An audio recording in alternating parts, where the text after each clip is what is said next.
Hello everyone! Following recent news involving a number of fertility clinics in Kiev about child trafficking disguised as surrogacy, we would like to share the official statement released by the Ukrainian Association of Reproductive Medicine with you.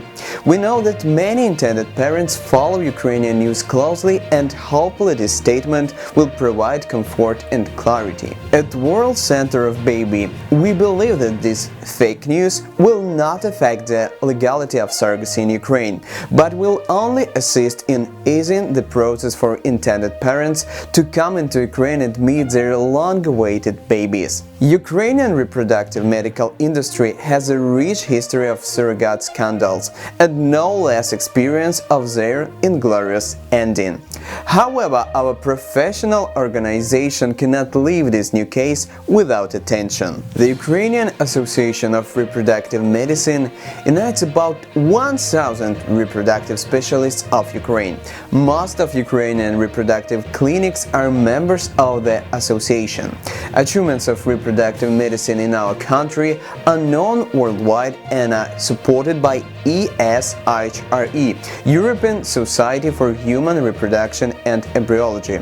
But why is it reproductive medicine is becoming a constant source of scandals, not only in Ukraine but also internationally? In our opinion, this is due to the following factors. 1. Information which is presented in the press about the absence of regulative legislation in the field of reproductive medicine is false. Instead, it simply represents opinions of amateurs.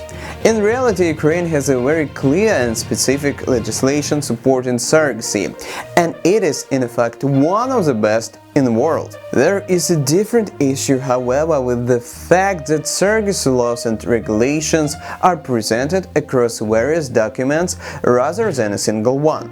Moreover, there is no mechanism to monitor this legislation, and there is no clear liability in case of violation. Therefore, in order to improve and not create Ukrainian legislation in the field of reproductive medicine, UARM has been working on initiating the adoption of the law on assisted reproductive technologies since 2010.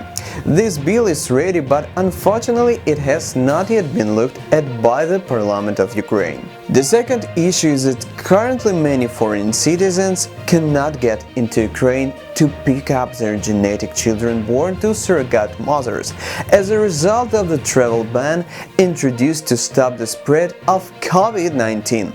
From the first days of quarantine, the association's board expressed its concern and appealed to the relevant state authorities. We received an official response from the Ministry of Foreign Affairs of Ukraine on April 17th, which spelled out how foreign citizens could get into Ukraine to be with their children. The process is in fact quite complex and very lengthy, and many were asking, who will take care of the children until the arrival of the genetic parents? The clinics and agencies took upon themselves to fulfill these obligations, but at the same time it was impossible to act within the framework of the law, which did not foresee this unprecedented situation, in order to preserve the life and well-being of newborns. The Ukrainian Association of Reproductive Medicine believes that such scandals negatively affect the positive image of reproductive medicine in Ukraine and the whole country. We hope for an objective investigation of this incident and finally the introduction of a single law on assisted reproductive technologies.